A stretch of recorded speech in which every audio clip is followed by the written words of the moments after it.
Let me pull up. Like I didn't put together like actual show notes, because it's been a busy fucking week. Fuck yeah. You know, This was the final week for me of least.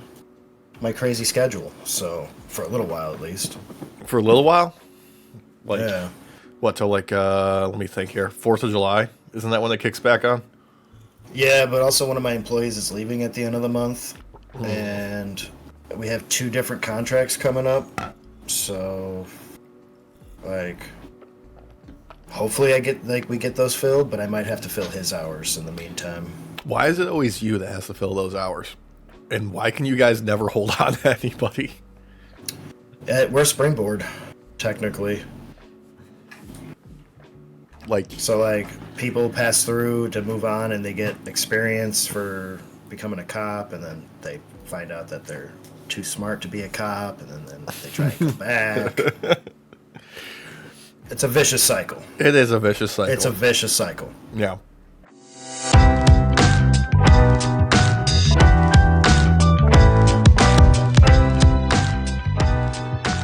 That's okay. I don't know if you guys can see. I Oh, am hell yeah. wrecking the newest bit of merch that I put together. New drop. Booty. I am very happy with this newest drop of stuff that I put together. It's come out so much better than even like the first stuff that we put out. Yeah, I really like that shirt a lot. I'm gonna get one. Yeah, I'm gonna experiment a little bit with some different blanks in the future. Because here's the downside. All right, like the people that we use for producing this stuff, they do excellent work, but you either have like some real basic kind of cheap ass blanks for a reasonable price, or you have actual like decent quality at an extreme premium. And trying to find that balance, like, cause like I'm sorry, I feel bad charging as much as they charge. Yeah, And, same. Yeah. I mean, like, I wish I could drop the price more, but I have it managed on our end as far as the littlest amount as possible, basically. Instead of letting them determine the prices, I'm determining the prices, and we're basically selling them at what it costs us to make them. I mean, I don't mind that personally. Yeah. It's not about making money off of that merch. It's just about getting our name out there. So I just want to make cool shit for people to wear. yeah, and Yeah, people have that fun too. stuff to wear. Yeah. So Yeah. But yeah, dude. I mean, if we were in the business of making Quit money, fucking with the chair. if we were in the business and making money, them chairs would be fucked with, like hardcore. All the time, Oh, no, constantly. They would never be not fucked with. Never not. Exactly. Yeah, they're always fucked with. That's why they're locked out. Oh, kind of sounds like Bella when she gets out of hand. Yeah. That recent episode of Fallout for Us, where she's crying near the end of it, like the last like 10 minutes. Oh my gosh, me and Christina have played that video like 5-6 times just for that portion. Like, it's so freaking funny. We need She to clip hates that. when I record. She hates it. Yeah, dude. She just doesn't You're like not it. paying attention to her. Yeah. Exactly. And she's like, "Hey, I need another treat for you to be able to do this." It's like, you're not paying attention to me. You got to give me something in return. I need payment. There's a tax for this, please. Thank you. You will pay me now. Thank you. So freaking funny. Oh, God, dude. Dude, I'm just glad to be home. Again. Yeah. Yeah. Like, actual rules, don't get me wrong. It's a great place to visit. I would not want to live there. Fair. Yeah. Fair. I can see that. It's like, how's the way I can put this? It's like a southern East Coast Portland. You know? Like, they're, All right. yeah, they're like trying to be weird, is the way I would describe Asheville. Oh. See, if Portland doesn't try. That's a thing. Like, Portland just is. Oh no. Some of them try. Oh yeah, Yeah, so yeah, the yeah. people like carpetbaggers and shit. Yeah. Yeah. But like, the people from around there, they're just like, Portland's awesome. I really like Portland, but yeah, people are just naturally weird there and cool. Yeah. So, And don't get me wrong, there's cool people there, absolutely. But it's very clearly like, oh, let's try and replicate the weird for the sake of like tourism. So you've got like people that are like genuinely like they are that like small town like weird Portland vibe, and then there's all this money that has been poured into the city in order to kind of like cultivate that. So it's got like this inauthentic feel mixed with the real people. It's weird. kind of like Austin. Yeah. Basically. Yeah, Austin with less money. Okay. Yeah, Austin with less money, but still charging insane amounts for like rent and like shit. Okay, so like the early days of Austin of the Tech Bro time, like the early days before they ruined it and they were just coming in. Mm-hmm. Yeah. Okay. Less tech bro, more real estate. Understandable. Yeah. So we're at that point now where corporations are buying up real estate left and right to rent it out because they don't want people to own property. So Exactly. Yeah. But it's wild. we were able to bounce around a little bit, see some cool shit. There was, I think it was called Fey Nectar was the place that we went to. It's, I think it was out by Hendersonville. It's a little bit outside the city. It's a meadery. It's a medieval themed meadery. Oh, okay. I was gonna say, like, did somebody like milk a fey creature? What? You do not drink the milk of a fey creature. You know better than to mess with the fey. No, you can. It's totally. You probably shouldn't, but you You can. probably shouldn't. No. If you want to end up being just, hoodwinked into the fey realm, then that's what you do. Yeah. If you got nothing going on for the next 100 years, you go What for if- it. Yeah. What if you end up growing like an extra set of arms like Goro though? I think Goro was born that way. Yeah, Yeah. but I'm just saying, like having an extra set like Goro. I mean, it worked for Spider-Man for a little bit. He had two extra That's sets. True. Yeah, I remember that. So Yeah. he could have 8 all together, including his legs. Mm-hmm. Yeah. Be the real Spider-Man.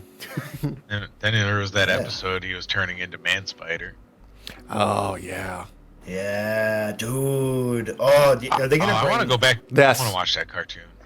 Yes. Because they redid they are, X-Men they are, 97. they are talking about redoing, like bringing that back too now. That would be awesome. That one was one of the rare good, like, 90s superhero cartoons. Like, you had that, you had Batman. I mean, the Justice League was okay. Yeah, it's all right. Like, But, yeah. that was the day of, like, the cartoon superhero shows having just banger intro songs. Dude, yeah. Like, freaking hard metal sometimes, like that 80s kind of metal, that hair metal. That, Yo. that shit that just worked. You always had to have that guitar riff. Oh, yeah. Fucking, what's the one that doesn't get enough love? Gargoyles. Oh Yeah. yeah. Fuck, dude. Jeez, I haven't thought about that show. Such a good show. Biker Mice from Mars. Oh man. Alright, do you guys remember Exo Squad? Yeah, I remember Yes. Exo Squad. That was on so fucking early, and it was so hard for me to get up and watch it. Because it was at like 5 in the morning or something like that, or Oh, yeah. 30 that would be on. Yeah. Dude, there was so many of those that we would have to get up early just because it's the only time it was on, and you're like, I need to see what happens on Reboot, because who knows when it's ever going to air again.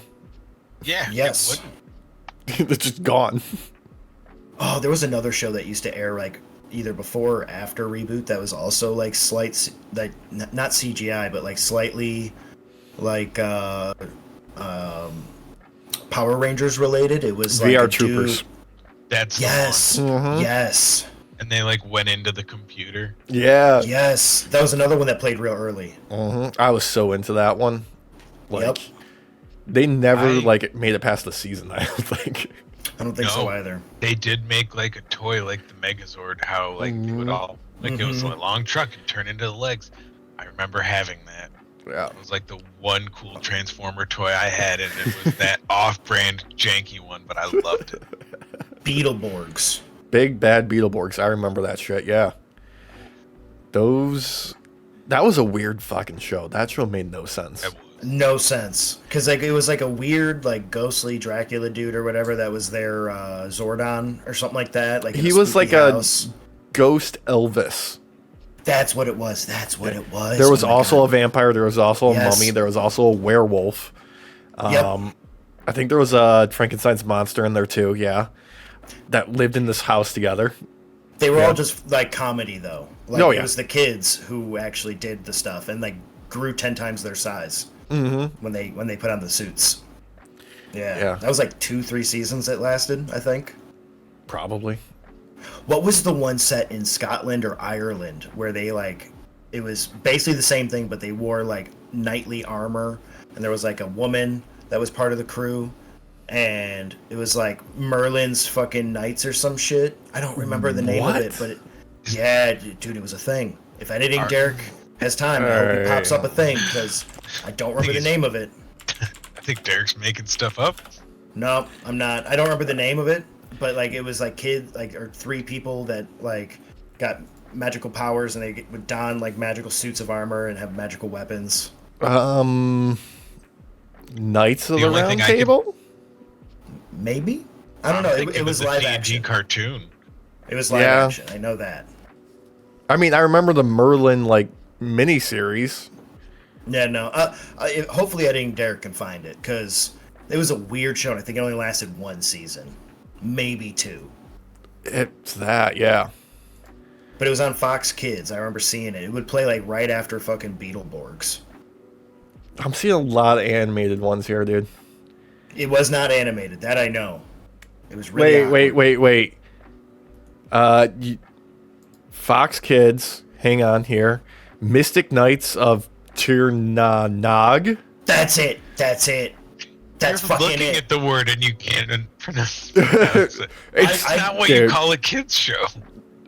1998 to 1999. Oh my Yeah, god. it was like 1 season, maybe 2.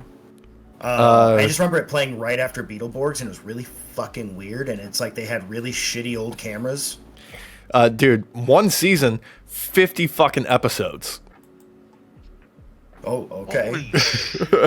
What, so they run every day for 10 weeks, or they space that out over a whole year? What? Yeah. I only ever watching like 2 of these ever. Like, Yeah. I don't. It was a really weird fucking show, but I remember it, so Yeah, it stood out. you're like the only one besides IMDb. You were one of the 3 people that actually watched it. Yeah. Probably 50 fucking episodes. Are you ridiculous right now? What? Dude, like, I come am on. looking at the photos on IMDb. Holy wow, is this cheap? It's bad. It's bad. Wait, Like- was it like we got Party City armor, swords, and shit? But we put the it on swords, yes. The armor, slightly better. Because it's spray Like- painted or something like that. Yeah, it's spray painted. It looks like the chainmail is airbrushed on that they're wearing underneath, like the plate mail. But it is like very much like, okay, we're wearing like motorcycle gloves, and we've Yep. added just a bunch of like foam and shit. And like the main dude had like long billowy like fucking hair, and he had a sword with Oh, fire all or the something all like the that. all the dudes have long ass hair, dude. all like of them. one of them had a mace. I got one guy with a trident. Yeah, there was a see dude that that. tried to remember that. Yeah. Yeah. It looks like the lady has some sort of crossbow, Yeah, I was gonna say I knew she had some sort of bow. She was like an archer type. something like that. It's hard to make out some of these pictures. They're so old. Yeah. I swear to God that was like shot in 1991 and it released in 1998. I mean, that wouldn't be the first time something like that's happened. I mean, original Power Rangers. They were reusing stuff from Japan for fucking years before it went turned the other way around. Yeah. Okay, Derek, you're right. Bandai's known for it. Derek, the third guy, not quite a mace. It looks like a flail. Oh, is it a flail? Okay. Yeah, yep. Oh my god, this is just like so I think bad. one of them had like 2 swords or something like that. One of them was like a Lancelot type. I mean, it looks like there's Pirates- only like 4 main people in this. Something like that, yeah. Yeah. I only saw like 1 or 2 episodes, maybe 3. I just remember it being really fucking weird, and it's got stuck in my brain for decades, fucking decades. Yeah, I mean that's up there with like that one show I was talking about the other week with the anime with the knights. Oh like, yeah. Where like that's just like vague, distant memories, but it's just like it's stuck back here. You know, it's like a core memory. Yeah, it's just a weird show. If the rights are up and we won't get copyright struck for it, we should probably try and watch it, like an episode. We're gonna make it halfway through an episode and be like, "What? Hell? Why are we watching this?" I mean, we may have to like watch it on like 2 times speed just because there's 50 fucking episodes. I was thinking we just watch one episode. Yeah, we just have to pick one at random. We get through one episode. Yeah, let's start at the beginning. We need to know what's going on. I'm sure. No. Can't We just jump into Tarantino the this D&D shit. show. We not watch the Tarantino this first shit. We episode. started episode 38, okay, and then we watch episode 27, and then 43, and then we go to 1, and then 2. And then we insert another thing from the future, and then we go back to 4 and 5 and 6, and then we throw in another thing, and then it'll be so convoluted, nobody will know what's happening. Yeah, And it We might just daredevil it and watch the last episode, and then decide if we want to go to the beginning or not, or walk out. I mean, honestly, the first episode is the most telling because I remember seeing that one. when you said Tarantinoing it, I thought you meant that we were just gonna watch the whole thing but crop it in just on everybody's feet. Oh, that's how it would be. Yeah, yes. I would just editing Derek would just have it just so all we see is feet the whole time. Oh man. Sneak in like a few different feet pics of my own. Yeah, just some personal favorites. Yeah. Ones from your personal bank. My bestsellers, yeah. Hell yeah. But yeah, I remember watching that show, man, and it was really weird. Like, don't get me wrong, Beetleborgs was weird, but that show is fucking weird. Dude, all of them were weird. All of them were weird back in the day. Like, once like Power Rangers and Ninja Turtles like hit it, like everything was just okay. How can we make this work for us? And how can we make it different enough that they don't sue us? Yeah. What were the land sharks? The sharks that Street were on sharks. land? Street sharks. Yeah. Yes. If you go back to a very old toy fair, you can see Vin Diesel's first acting job working the booth at Toy Fair for Street Sharks. Yo. Yeah, it exists. There is footage of it on the internet. I'm pretty sure it's on YouTube. But yeah, That's awesome. it's pretty great. It's weird, but it's funny. Was he going on and on and on about how it's all about family? That show.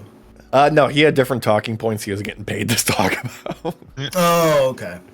Well, Yeah. you know him. He might have gone off script and be like, "It's a family show. It's about family and It's sticking about together." family and drinking Corona. And fuck The Rock. Oh man, I only work with Tyrese now. dude. Okay, so speaking of Rock, let's talk some WWE nonsense right now. Yeah, we've got like a bunch of contract stuff happening right now in WWE. Officially, Becky Lynch is currently a free agent. She has not made any overtures about or any discussion or any rumors about going anywhere else but WWE. But, you know, I think she just wants to take some time off. Maybe just, you know, work this for a bigger payday. Yep.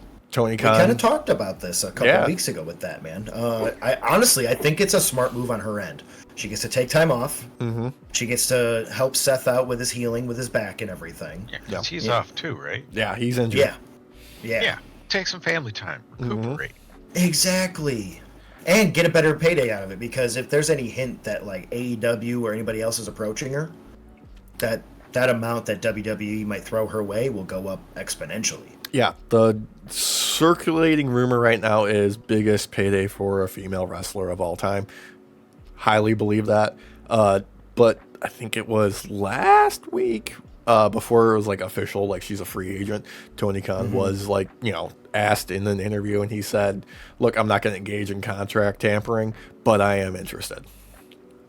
Why wouldn't he be, though? Yeah. Seriously. Yeah. In so Why many wouldn't words. he be? Yeah. That's a huge fucking name to bring to AEW if he could. Mm-hmm. And she's young enough too to where she could literally help elevate the brand for long term for their women's wrestling division. Yeah. Like Mercedes is there for. Then how about we do a double contract?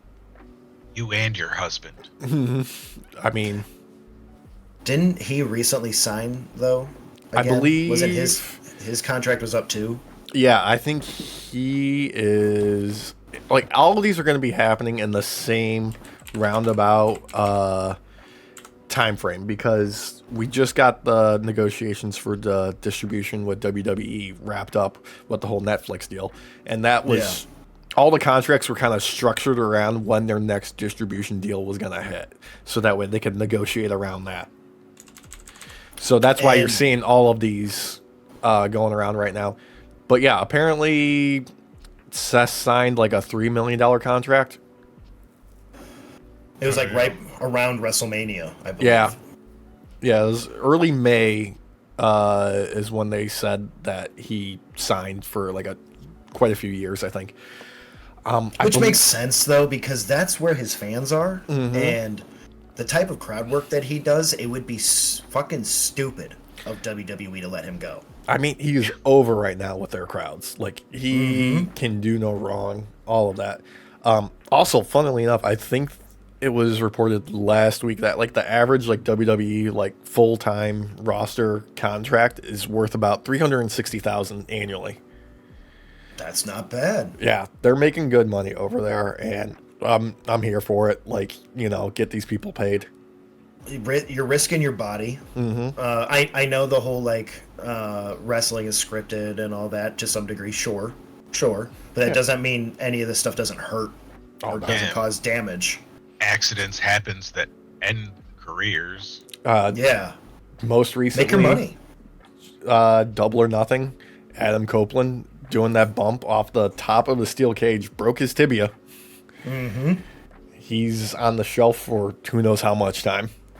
That'll be probably a 2-year recovery. Yeah. I'm assuming a year before he's walking without some sort of like brace. We'll see. Okay. Yeah. You answered my question. I was like, wait a minute. Tibia and fibia, and then radius and ulna. Which one of those are arms? Which one of those are legs? It's legs. Then Derek was like, he's going to have trouble walking. Legs. Definitely legs. Yeah. Well, to recap, because I'm pretty sure you didn't watch Double or Nothing. I didn't. Yeah, Adam Copeland, Malachi Black, TNT Championship match, barbed wire steel cage. He had Malachi Black laid out on a table, wrapped in barbed wire.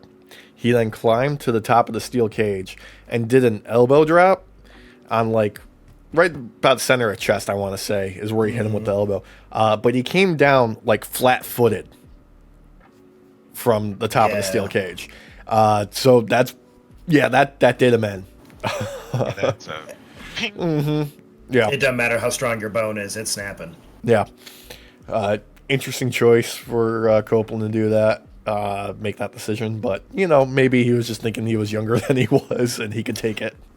I was just going to say, I mean, he's been doing these hardcore matches. It's understandable that he's going to do something that's really dangerous. Yeah. Like, I probably would have done a leg drop, personally. I would have done a frog splash. Or a frog splash. That would, especially because at the very least you might end up breaking along here, versus or like bruising your kneecaps real bad. I mean, it is Edge. He is like the guy besides like, you know, Jeff Hardy, who is kind of known for taking some of the bigger bumps in the wrestling world. Yeah. Like he's not like a stuntman wrestler like a Darby, but he is the guy that will do like, oh, we need someone to, you know, take a massive bump off of something way high up, or I need to do something that's a little bit too dangerous. Yeah, I'm going to do it. Yeah, I mean, especially with how we know he is, this isn't going to be the last major bump he takes. It just might be a while.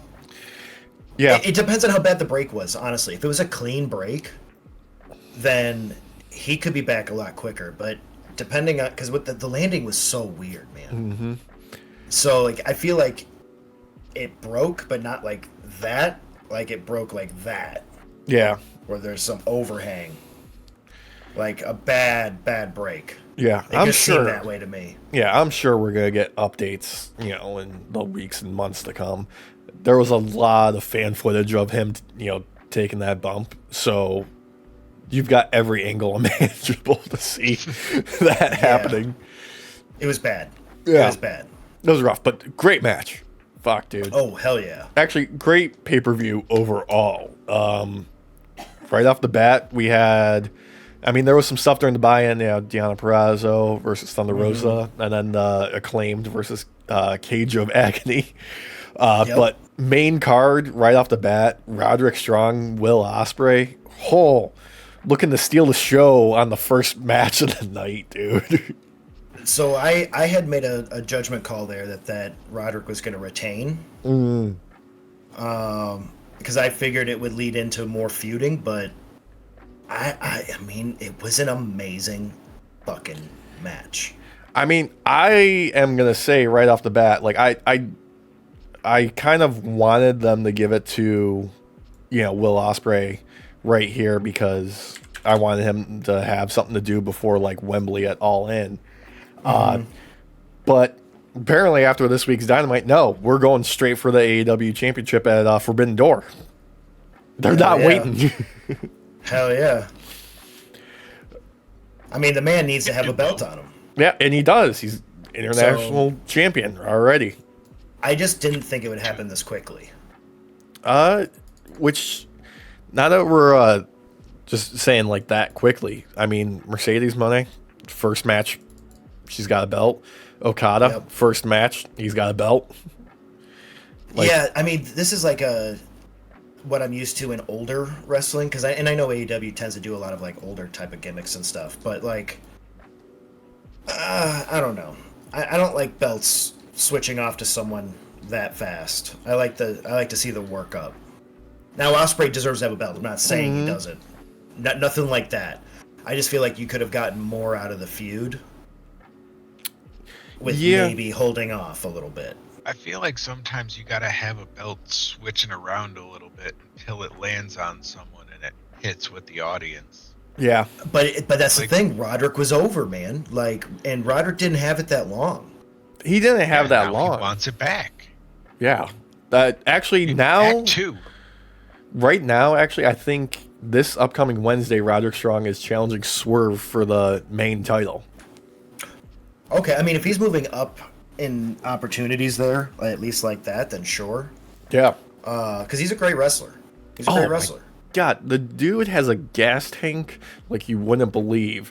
When they said, 60-minute time limit for that match, I'm like, okay, well, both of these guys can do this 3 times over and be fine. Because, like, legitimately, the guy's a cardio machine. I have never seen that dude get winded or gassed ever during a match. No, and he's always willing to sell hard. Oh, yeah. Like, just a great fucking wrestler. Yeah. But if he's moving on to more main card, main title shots, then maybe I'm under appreciating him with keeping the title on him. Yeah, maybe. So, speaking of Swerve, did you guys see the newest, I think it was a couple days ago on his social media, the newest accessory that he's added to his wardrobe? No. He got a brand new grill made that looks just like the AEW World Championship. Like, that's top awesome. And bottom, like, split horizontally across the middle. That's awesome. That's going to hurt so fucking bad to have removed, though, but worth. Dude. Worth. It's way too big for it to be, like, actually, like, semi-permanent. It's gotta be just, like, there's no way. You could not walk around with that. Yeah. So let's say he gets into a match and you get someone like Moxley in there. Mm-hmm. That grill's gonna get attacked and tried to get ripped off and shit. Yeah, like Mox is walking in with pliers in his pocket to fucking rip it out. Like, I may not take your belt tonight, your actual belt, but I'm taking a belt tonight. Yeah. AEW's having fun with some belts lately. They are. They are. And I know I'm whining about Roderick a little bit, but, like, he's a great wrestler. He's a great asset to AEW. knowing that he's going to be going after the main title shot, that makes me happy because that means he's moving up on the card. Yeah, he's definitely one of those guys that you can put on any card, any damn day of the week, and he's going to go out there and just give it his all, and it's going to be a fucking banger. He's just one of those guys. His jumping knee strike looks fantastic. Oh, yes. Yeah. The entire match, anytime Ospreay went up into the air, he was there. Yeah. You know what I mean? Like, he's an amazing fucking wrestler. Oh, my God. Speaking of amazing, immediately following that, we got Adam Cole coming out to basically just, bitch at the crowd. Bam, lights go. MJF comes out wearing Triple H's gear when he came back from injury back in like 99. Okay, so he was wearing Triple H gear. Yeah. But it gave me very strong Macho Man Randy Savage vibes on his return after injury in like 89 or whatever. When he was out for like a month. Just like, fuck you, I ain't going anywhere. This is my goddamn house. Yeah. The only thing missing was like a weird like Randy-ism. Oh, yeah. Full-blown Randy Savage. But yeah, it just gave me great old school vibes, and I'm happy to see him back, man. I fucking love MJF. Like, he elevates the brand so much. Yeah, reportedly that whole thing happened because they wanted to bring MJF back, and Cole is like nowhere near ready for like an in-ring return, so they wanted to put like a button on it for now and just kind of like move on from like that whole like storyline for the time being. Because they're like, look, we got to bring him back, but we don't have time to put together a whole program and like a match for these two to settle their differences, so let's just write it like this and move on. Which is fine, because like with someone like MJF, he can let a storyline go cold and bring it right back. Oh yeah, because he's good at bringing heat. So I don't see anything wrong with that personally, and it's kind of good for him in many ways, anyways. So yeah, and it was fucking great seeing him do a Ric Flair to the mask in the middle of the ring. Dude, doing the strut. Have you seen any of MJF's promos ever over the years? Have we shown you any of these? I feel like I have to have seen him at some point. You probably have, because like this character that he does has never stopped. I don't think I've ever seen him on camera break character fully. I think I have.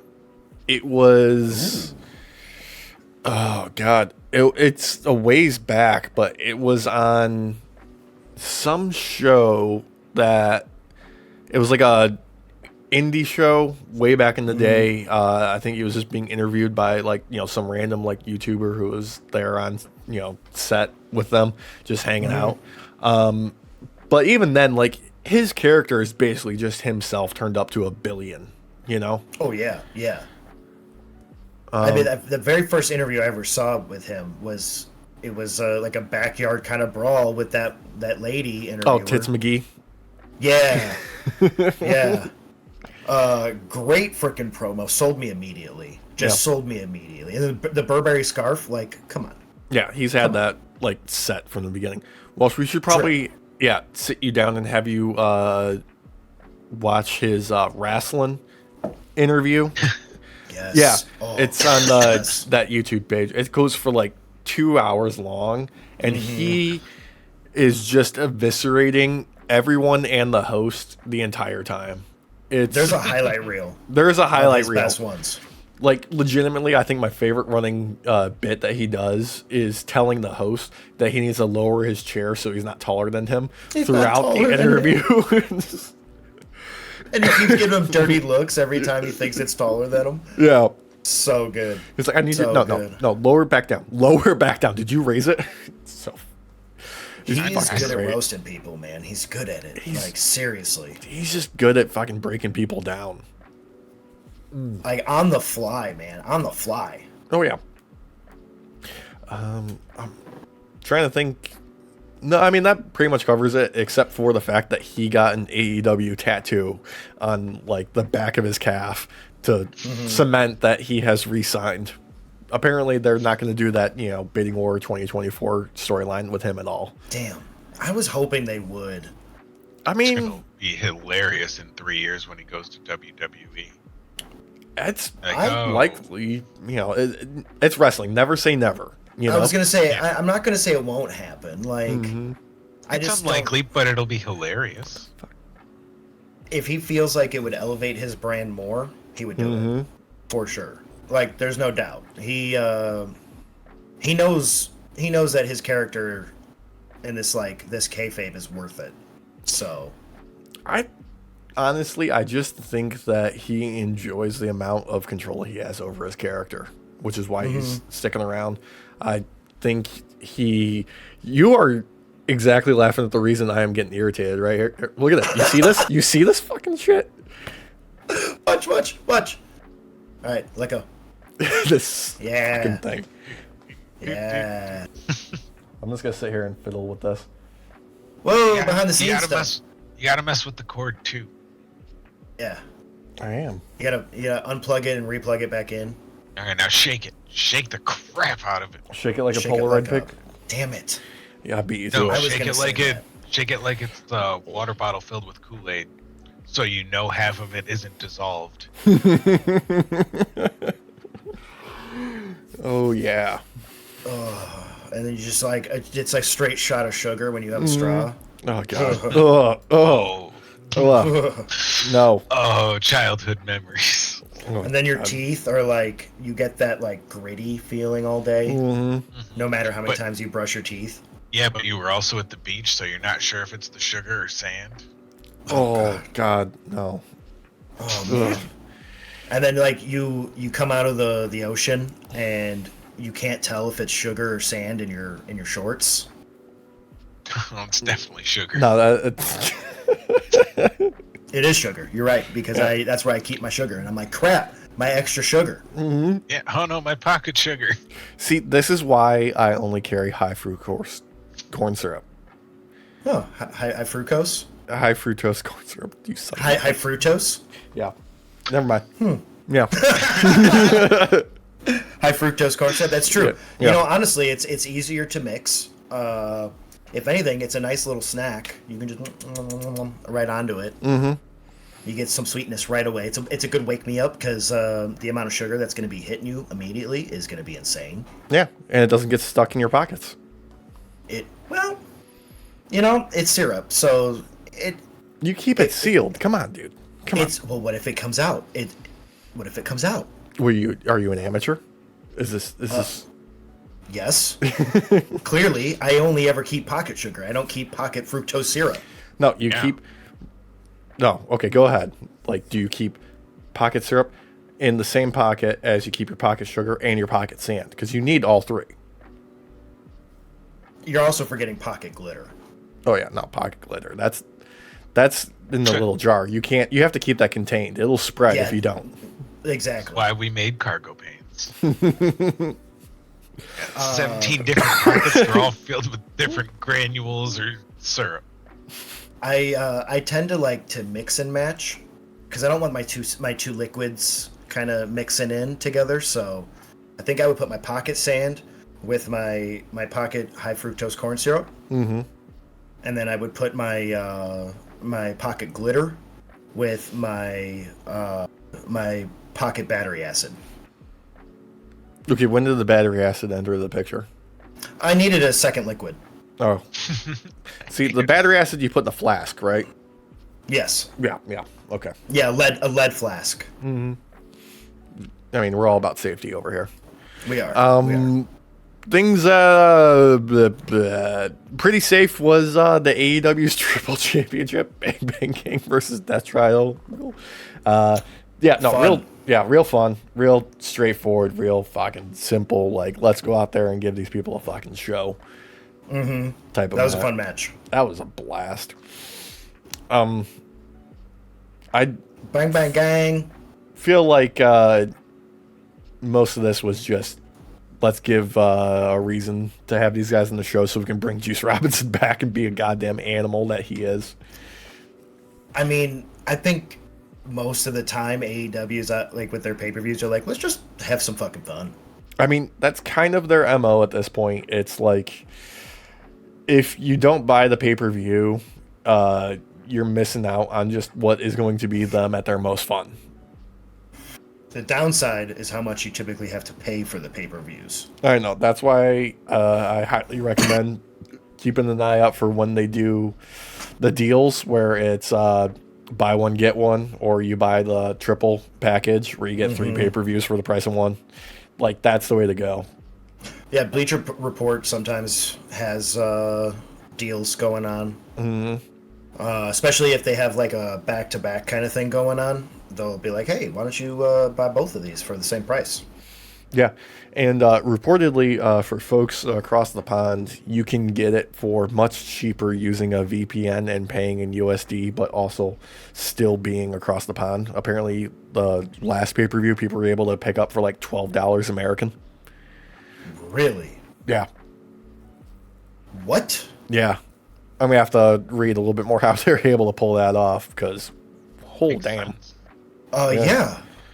Walsh might actually be forced to watch one if it's $12. Like, I'll pay for the fucking thing. No. We can just show them the highlights on YouTube later. They always pop up. They always do. Yeah. Fucking highlights. We gotta go to like the actual like main event. Because Anarchy in the Arena is something I could probably talk about for like goddamn 16 hours straight. Walsh, when they say Anarchy in the Arena, they mean anarchy. I'm going to just cover a couple of key highlights here for you. An exploding steel chair.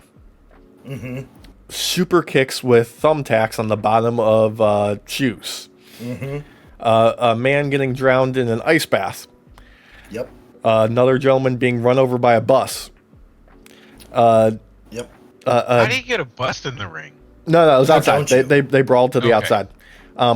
The man who was also run over by the bus then later set the man who ran him over on fire. Yep. Yeah. As you do. Yeah. Looping Final Countdown on repeat for a couple of playthroughs. Yep. Yeah. About A 2 gentleman, minutes. gentleman who set another gentleman on fire, being suspended by his ankles in the middle of the ring. I'd probably say about 6 feet in the air for a About 6, 7 solid feet, yeah. 10 minutes. I want to say he was hanging there. Yeah, I started to get worried after a while. Yeah, you Yeah. pass out after a while. Yeah, people are cheering. Please help Darby. And of all people that's going to do it, it's definitely going to be Darby. Like, Yeah, no joke. They started it off with Justin Roberts doing his what is now his like sort of like trope of an announcement for Anarchy in the Arena, where he says, "Ladies and gentlemen, shit just hit the fan." Yeah. Or no, welcome to the shit show was this time. oh, no, yeah. No, you're right. Yeah, welcome to the shit show. Yeah. Yeah. Yeah. Oh, so good. Like- so good. If it wasn't at the tail end of what was already going on for like 5 fucking hours of a pay-per-view, I would have been much more up for this. But I was fucking exhausted by the rest of the show already at this point. Honestly, this could have been an opener. Like the first match of the actual cards. And I think Dude. there would have been a lot more energy from everybody. So No, dude, this would have killed the rest of the show if they opened up with this. Okay, no, Yeah. no, you're right. Yeah, this has to be a closer. Yeah. No, they just Yeah. needed to cut like maybe 2 matches from the overall card and like condense the whole show down to like under 5 hours, and I would have been happy. I'm not complaining like a 3-hour. Yeah. Like, I'm not complaining that it was a long show and, giving people their money's worth and whatnot. It's just, it's hard when it's going till like 1 a.m. Yes. Hello, stomach. I think one of the big highlights for me was getting to see Okada just max out. Oh my God. like if any of you haven't seen Okada in his old New Japan days, like his, especially like a few years back, like pre 2020, fucking hell. Yeah, I would Like, say this like is 2017 to 2020. Like, look at that run specifically.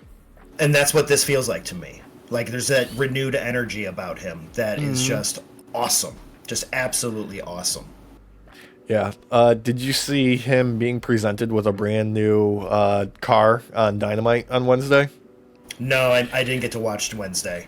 So the Bucks are like, bringing them out and they're celebrating, like, and it's like a thank you, they like it's a brand new like a Lambo or something like that, and he's in the center of the ring. He's got the mic right here, and he's just like doing this face, and then he just like pulls it down. And is like he's like, I don't actually give a shit, and he just called the whole crowd bitches and whatnot, just eating up the heel shit. He's having such a good time right now. I love it.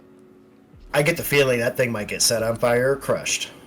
When Possibly. they eventually all split up. And that bus that Luke Perry was driving, the scapegoat bus, he is shoot driving it around the country. Good, yes. People have spotted him on the road driving from venue to venue. His girlfriend, Anna Jay, has posted photos from the back of it, which is emptied out, and there's like a mattress and like their luggage back there. Yes. Dude, this whole scapegoat gimmick is awesome. It works so goddamn well. Just so well. They really made the best out of this. Like, they have turned it into something legitimately worthwhile. I don't think it would have sold as hard if it wasn't him.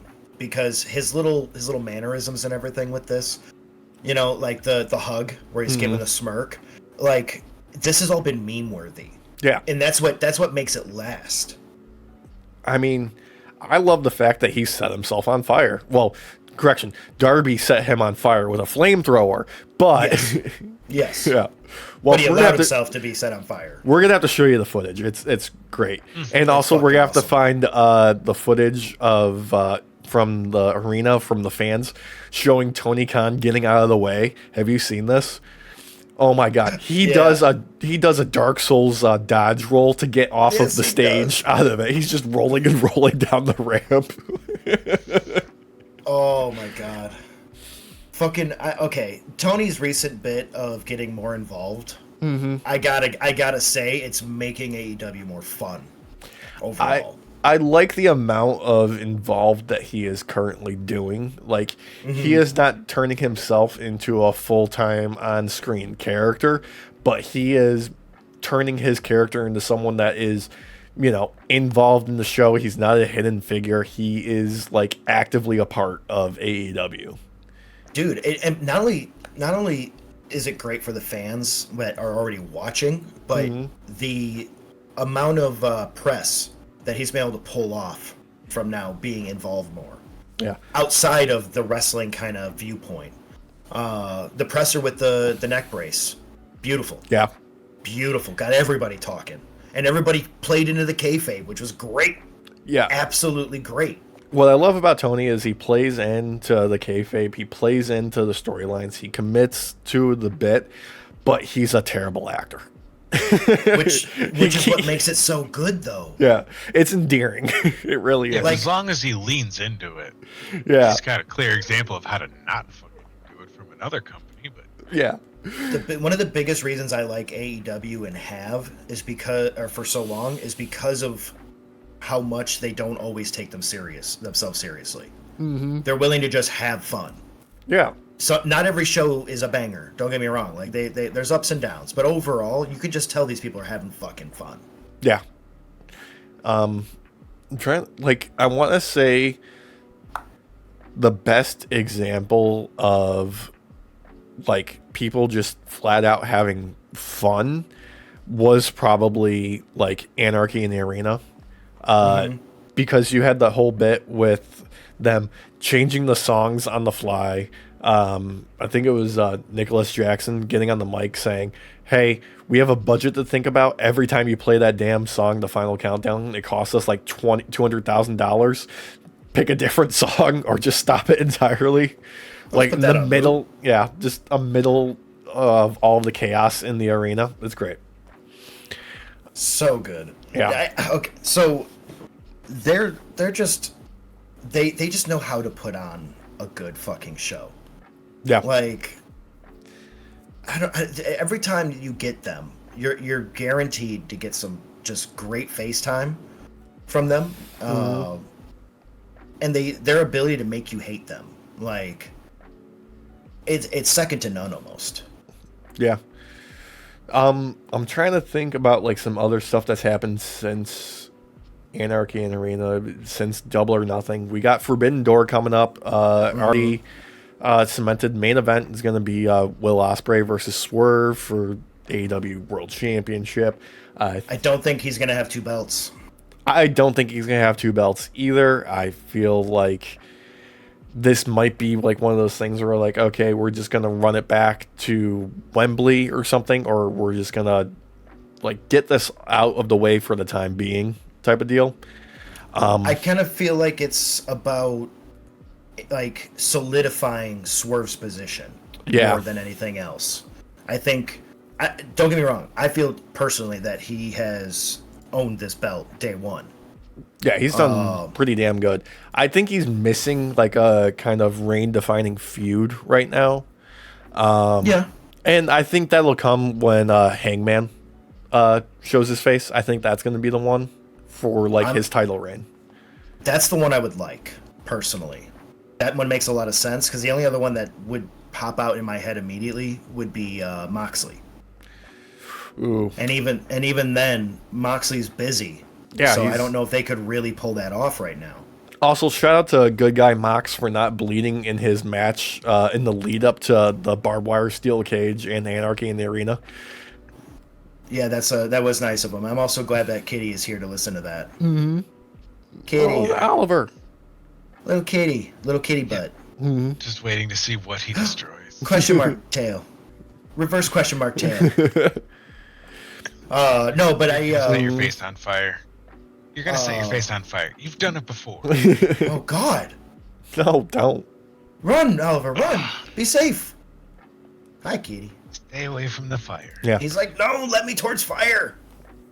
Oh my but God. no, I feel like it's a smart move to have these two face off.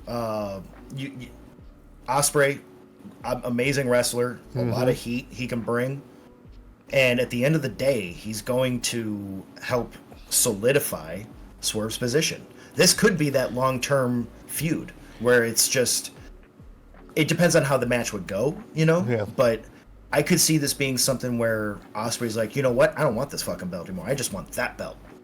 I mean, this is an interesting one too, because for the folks that don't know, in their early like careers as baby wrestlers, Swerve and Will have history. Like, they were some of each other's first opponents in the indie scene and on their way coming up. Like, these guys have known each other forever, so they are guaranteed to make some magic happen. I don't see I don't see them putting two belts on Ospreay. I just don't right now. I don't think that would be the smart move either. I don't like when people have multiple belts in the same company at the same division. Like, if somebody's got like a Kenny Omega like belt collector bit where he's got the main titles from multiple different promotions, I like that. That looks great. If somebody's got like a singles title and a tag title, I like that. That's great. But if somebody's got like multiple singles divisions in the same promotion, I'm like, no, that it makes it too difficult to like separate that off of the person. Like, okay, this one's for the US title, this one's for the TV title, this one's for the Undisputed. Like, that it's too convoluted in my opinion. I completely agree with you, because that's my position when it comes to, if someone's going to have multiple belts, it needs to be different. Because like, imagine if Cody took the heavyweight belt, like, that would suck. They'd have to unify the belts again. Yeah, like they did with Roman, where he was walking around with both belts, and like, okay, we can't have him get beat because it's Roman and he's got to look dominant. So what we got to do, make a brand new belt for Seth to have and start over. I honestly believe this could be a long-term feud. Yeah. If for some reason Hangman can't come back anytime soon, or let's God forbid a new injury pops up, this is one of those long-term type of feuds that I think would work out really well because they play off each other really well. Also, this could be. I mean, there's a lot that you can do with Swerve right now that makes sense that they've laid the groundwork for. Obviously, Hangman, fantastic feud. Him and Will Ospreay, they've got great history. You can work with that. MJF, before he went away for a while there, was teasing something against Swerve before Swerve even had the championship. I forgot about that. That's right.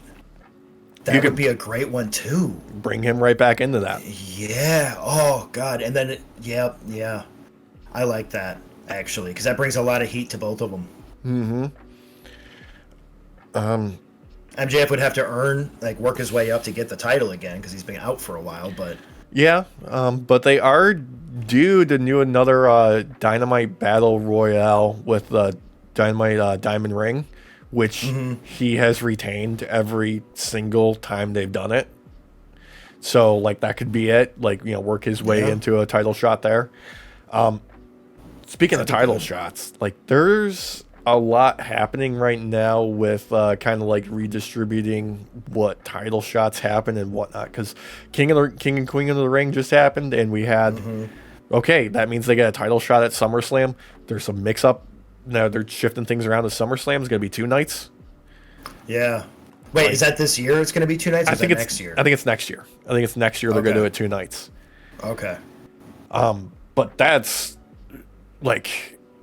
I'm not sure how I feel about that yet, because I like the idea of WrestleMania being 2 nights because it's the biggest event of the year, and it makes sense that okay, if we're gonna do it for 2 nights, let's do it for 2 nights. SummerSlam is always kind of secondary to WrestleMania. I know it's they're 3 nights. It is. The Hall of Fame's the night before, right? Which is basically part of it. It's all one big show. I mean, so are we gonna 3 nights? Are we gonna wrap in? The SmackDown prior to that, which also 4 has nights. the Andre the Giant Battle Royal, and then of course you've got NXT on the Tuesday before that, and not to mention 18 nights. Yeah, and really WrestleMania is a whole fucking season, dude. I was gonna say let's be real. It's its own fucking month or two. It is. All the lead up that comes in, all the heat that comes in. Is in that last month and a half, maybe 2 months right before. Yeah. How long were we talking about WrestleMania? I mean, they did an excellent job building to this year. They had to. Let's be real. They didn't have a choice. Yeah. Because the fans would have revolted fucking hardcore if Roman retained.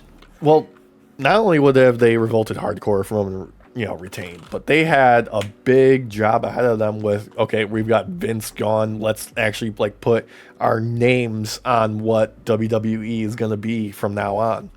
Actually, speaking of Vince, the DOJ has asked Miss Grant's lawsuit to be put on pause so they can pursue an investigation against Vince McMahon.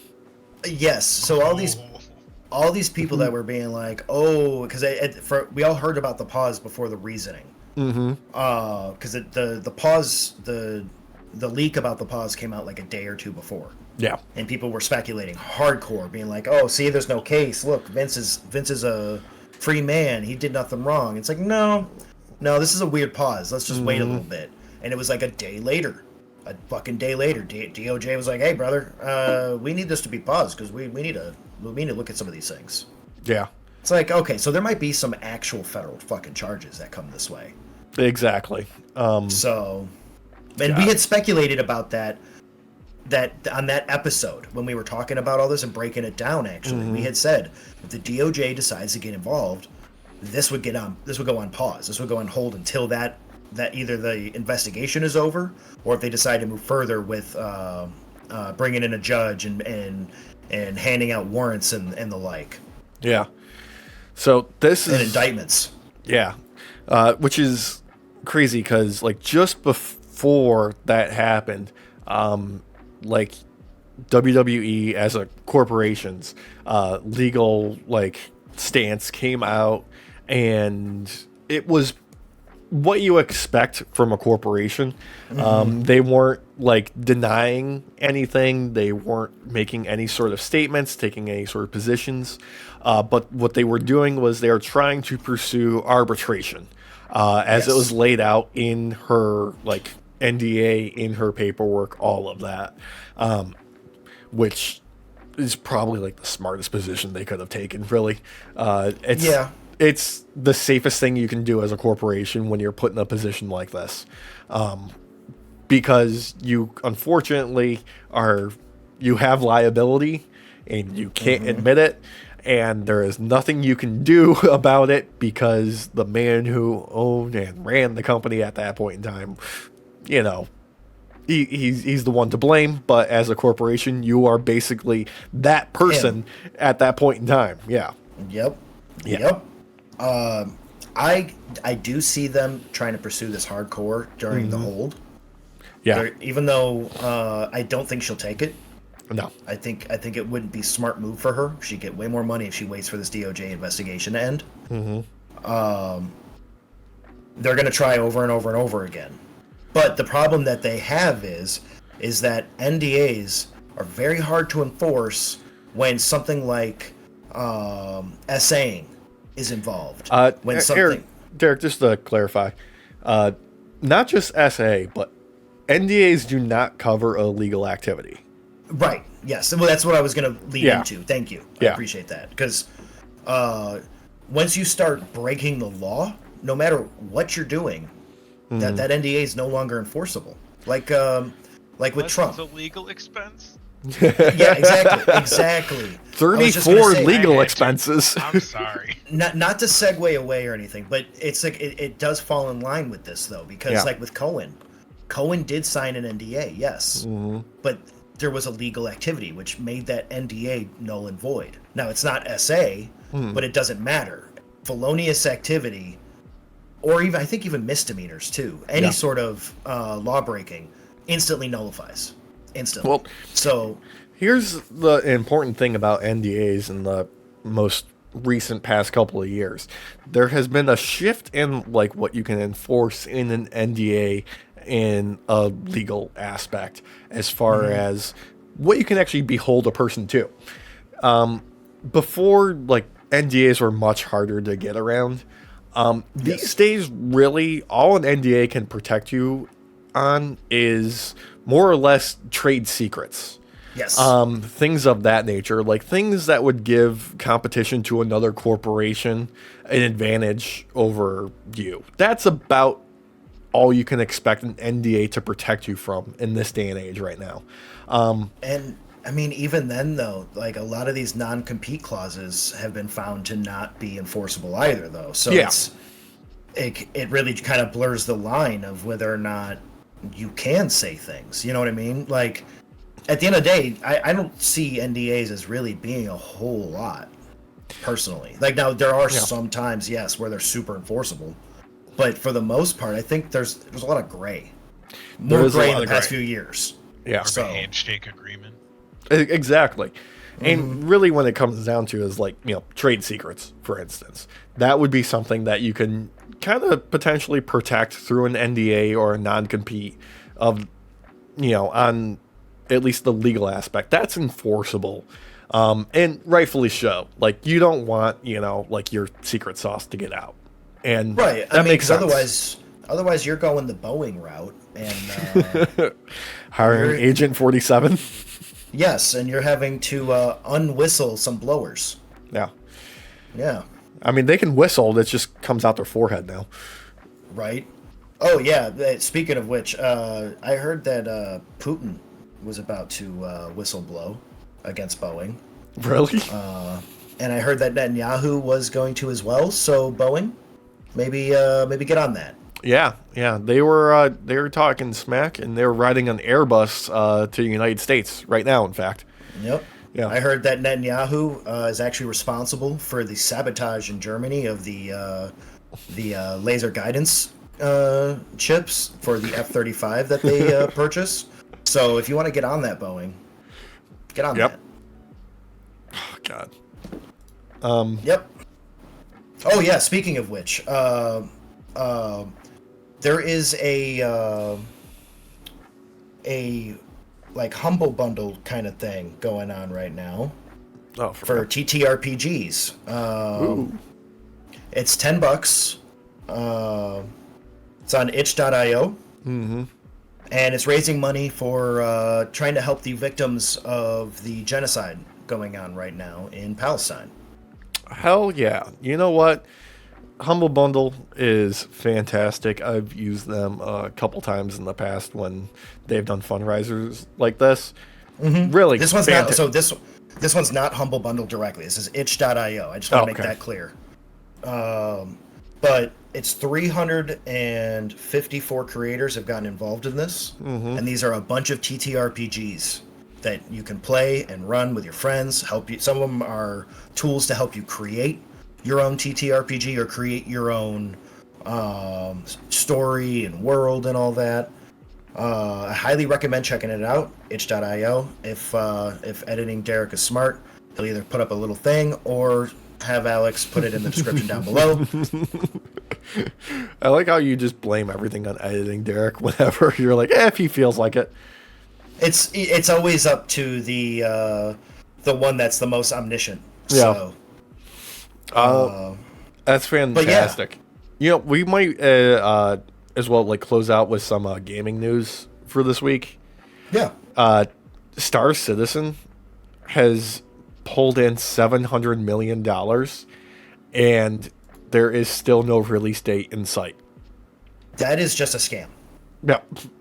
Like, that's a pyramid scheme, right? Like, that's all it is. It is. Yeah, that's all it is. It looks like I'm almost pulled into it myself. Like, it looks like it could be so great. Right? Early days, years ago. Ago. Yes, I almost got bought in. Almost. Yeah. Because Gus from Rooster Teeth would talk about it almost every fucking week for a year or two. Yeah.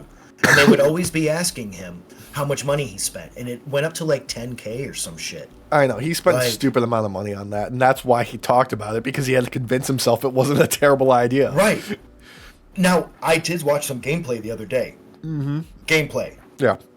All they got to do was fly around a little bit in one of their ships. It wasn't anything amazing. There was nothing else to do. That game is a fucking scam. Yeah. Till the day it isn't. Yeah, I have watched some gameplay of people legitimately playing it, mainly so they can mess around with the face capture with their webcam, and it mimics their character model. Yeah. But that's about it. I mean, I don't know, man. At this point, I'd rather play Starfield. No, X4. There's a Star Wars mod out there for it now. Oh, have you seen? You can fly around like a quasar, fill it up with X-wings, and go mess with the Empire. Have you seen the guy who loaded up like 100 different mods in the Starfield and turned it into like a Star Wars Mandalorian game? You know, was he able to fix the how flying looks? Because that made me that was the first time I've gotten motion sick from a fucking video game. You got motion sick from loading screens? No, well, yeah. Yeah.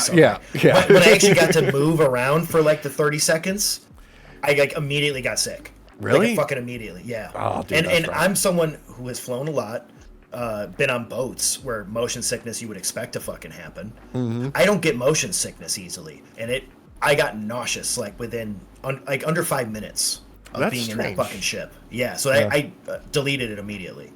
Huh. No, but I don't know if he fixed that, but you can play as Mando, and there's like R2 units running around and you shoot stormtroopers and whatnot. It does look that. It does look pretty sweet, for it being Starfield still. Yeah. Yeah, that's a little bit more tempting to play it if I can run around shooting stormtroopers. Yeah, but I don't think enough yet. Yeah. Besides that, there was it PlayStation Summer Game Fest? Yep. Open play or something like that, whatever they call it. No, I thought it was just State of Play. State of Play. That's what it is. State of Play. That's what it is. Yeah. I think the most disappointing thing I saw was Concord. Did you see that at all? I did. Yeah. I was I didn't watch these things directly. I watched them through Lawrence. Mm-hmm. So yeah, I did get to see these things with some commentary from him, and yeah, that one that looks bad. Yeah. Like I don't know what I could say that's complimentary about it because the character designs all kind of suck.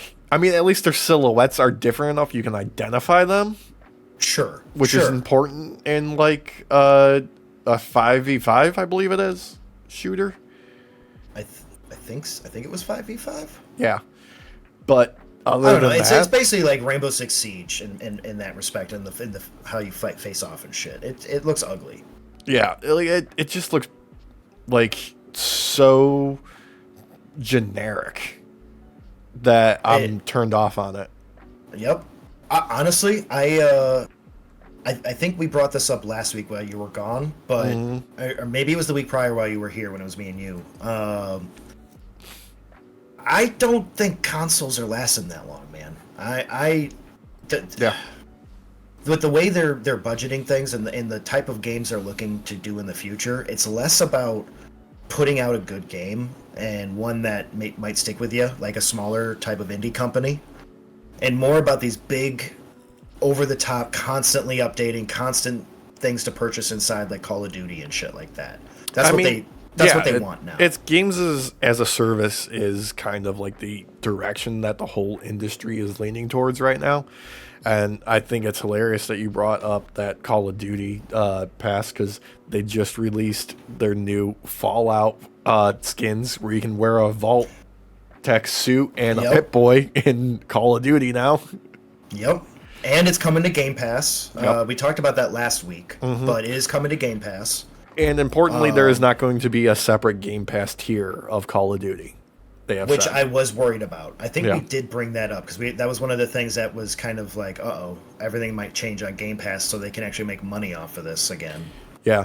I think the troublesome one turned out to be Rainbow Six Siege, which has launched a new like annual like monthly pass where it's $10 a month, $80 a year, and you get like a skin and like a loot box and like some battle pass points per month.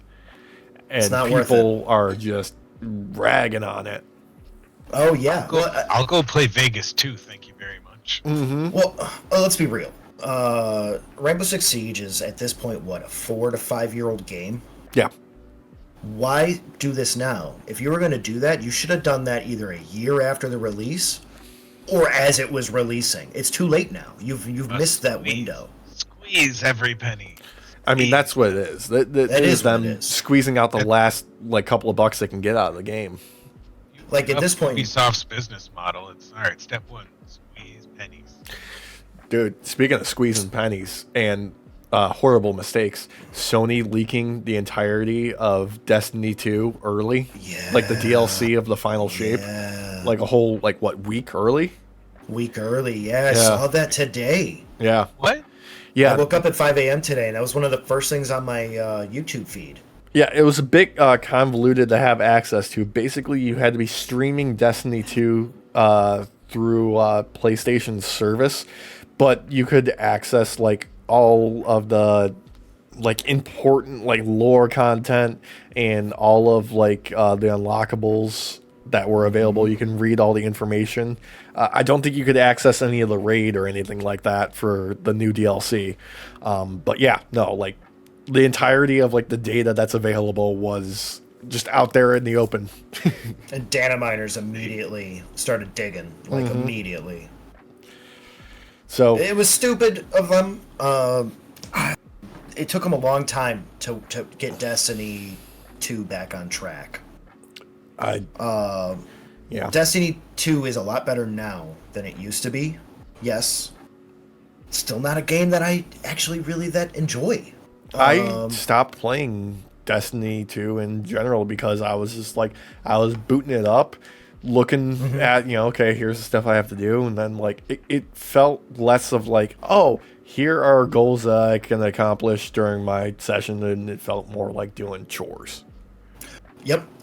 And not only that, every time like a new DLC or like a new season would start, all of your gear was now outdated, and none of it made sense for what you were doing. You had to get brand new gear, even though the numbers still lined up. None of your shit worked well against the new shit. Yeah. So you had to go out there and grind again. On top of which, they were sunsetting of gears and equipment and weapons. Yeah. Where it's just like, oh, this thing that I actually enjoy using is going away. Fantastic.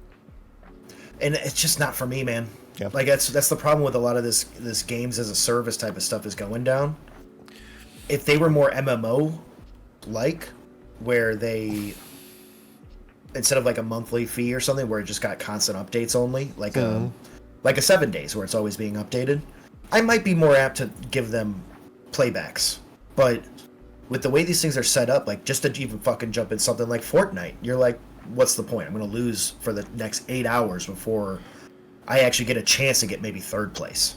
What? Because these people have been playing for these people have been playing for years. Oh yeah, the learning curve. You know what I mean? Like that's what And then you double on top of it with stuff like where it's like Destiny or some of these others where you need to get that new gear, and if you're a new player, well, you're shit out of fucking luck in many ways. Dude, like you might be able to play catch up, but have you seen the experience for people like starting fresh in Destiny 2 now? No. It's incomprehensible. The lore makes zero sense. The storyline makes zero sense. You have no idea what you're supposed to do at all. Yeah, I felt that. I felt that in the like first one. Ago. Yeah. I think the first one had that issue personally. I don't mind having to do a little digging to get lore. Like nothing like that. Forcing me to read like the little things off to the side that we would find and stuff, whatever. I'm cool with that. Or like the reading the engrams that you would get and reading the descriptions about them and stuff. Awesome. But the story immediately right off the bat just felt like it had no real direction to it. And I feel like it compounded once they did Destiny 2. Yeah. I mean, from every report that we've heard, like behind the scenes of like what's happening at Bungie, it's really just been like one kind of like kerfuffle after another, as far as like the actual like lore and building the world of like Destiny as a franchise. Mechanically always very sound, but like the actual like structure and the building around it has just been like just juggling knives upside down blindfolded, which is upsetting because like you play Halos 1 through 3 and you have some amazing fucking lore building, not just in the actual storyline that you're bearing witness to, but if you could decide to read the little extra bits as you're going through these different levels, a lot of these things start to make more sense. And like 1 through 3 was awesome. Awesome.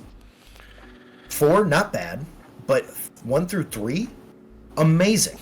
Yeah. And don't forget ODST. And ODST, Reach. I think even Reach is an amazing storyline. But like once you get outside of these games, I don't know if it's just like the old team, the old guard was gone, or people who just didn't care so much about the source material. I don't know. But I've noticed from Bungie, their world building for the past like decade or so has just been fucking stupid. Yeah, I'm trying to leave it open ended, but tell individual stories each season that don't matter to the overall story because you've just left it so open of, hey, we need to make sure we can add in later on, so don't do too much, but make sure you do enough where people enjoy it, and there's no winning there. There isn't. Like, you're not going to be able to recreate a story like Last of Us Part 1 in a different game. Yeah, like, in an ongoing game like, Destiny, no, that's not going to happen. Yeah, because like a storyline like that, yes, it is left open to where you could do a sequel, sure.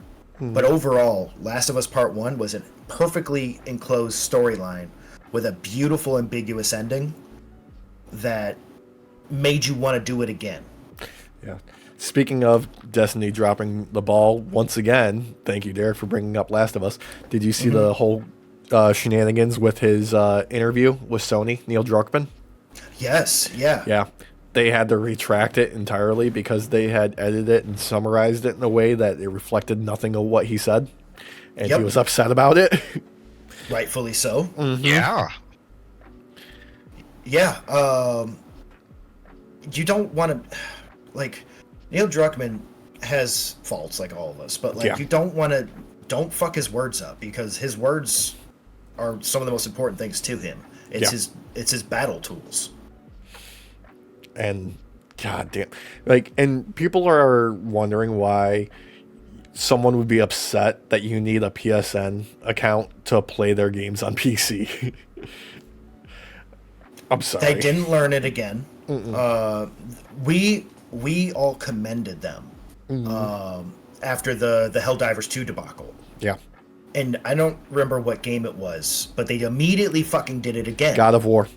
God of War, that's what it Yeah. was.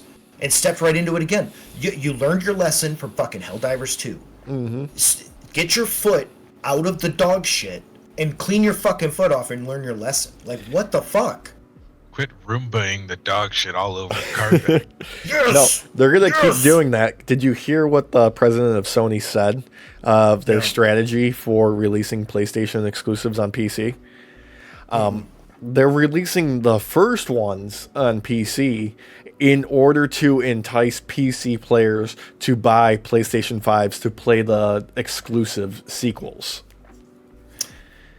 PlayStation 5 is, in many ways, already considered old tech. Yeah. Why would someone go out of their way to buy a PS5 when everybody's expecting a PS6 out, like, around the corner? Oh no, Yeah. that's gonna be another 5, 10, probably. I'm gonna say 4 years. We'll see. I mean, the window in between the systems is beginning longer. Yeah. So that you're not off base saying that whatsoever, Walsh, because like the window between the Xbox One, or not the Xbox One, but the original Xbox, Yeah, the And first Xbox the first One. Xbox, that was what, four years, I think, Something like that. something like that. Yeah. And then between the 360 and the One, it was like 5 or 6, maybe even upwards of 7. And then between, I mean, this isn't even really a new system, but the One and then the Pro, the S, Yeah. which is really just an updated hardware version of it, was like 6 years. Or no, 3 years. But that's because it was updated hardware. And then they just, Look- PlayStation's no different. Yeah. Look, all I'm going to say about this entirely is, despite it being early access, everyone should play Hades 2, because that fucking rules. That's Yeah, I'll agree with that. Yeah. I'll agree with that. Definitely give it a shot. Yeah. I've watched some gameplay of it originally, and that's addicting as fuck. Yeah. No, like, that is 100% my jam, and I'm here for it. That and Baltero. I haven't played that yet. You were telling me to do it, and I haven't played it yet. No, do it. Honestly, if you like deck builders, if you like roguelikes, it's a way to go. I do. If you can mix me some Dead Cells and Hearthstone, I'm going to give it a shot. Yep. Speaking of Dead Cells, the early access new Prince of Persia by the Dead Cells team is now available as well. Oh, is it? Yeah. Yes, I want to, because we were talking about that a couple weeks ago. I need to try that out. Yeah, it's still early access, obviously, so it's got a long, road ahead of it as far as development goes. But the basics are there. All the traversal is solid. It doesn't feel as snappy as Dead Cells. It feels a little bit more retro, in my opinion. Good. Yeah. But the bones and the meat is solid. Like, no complaints here. It's a bit limited on as much of the gameplay is available. There's only like a handful of ways to complete a run as of now. So hopefully it's going to be like how they, laid out Dead Cells, where they're just going to keep expanding on it and just, keep adding content. I'm good with a retro kind of vibe and look. Like, nothing wrong with that. Prince of Persia originally came out in more of your retro days, so it only makes sense to kind of go back to that. Yeah. A little bit more modern than full-on throwback, I'll say. Oh, that. sure. Yeah. Sure. But I mean, you can't do like 32 pixels nowadays and get away with it as easily, unless you're remaking a game that's already been put out, like Halo 1. Yeah, or Combat you're Evolved. doing a demake, as they call it now. Yeah, a demake. Yeah, thank you. That's Yeah. I think that is the correct term. Yep. Yeah, but I'm down for that. I'm excited. I'm gonna have to play that.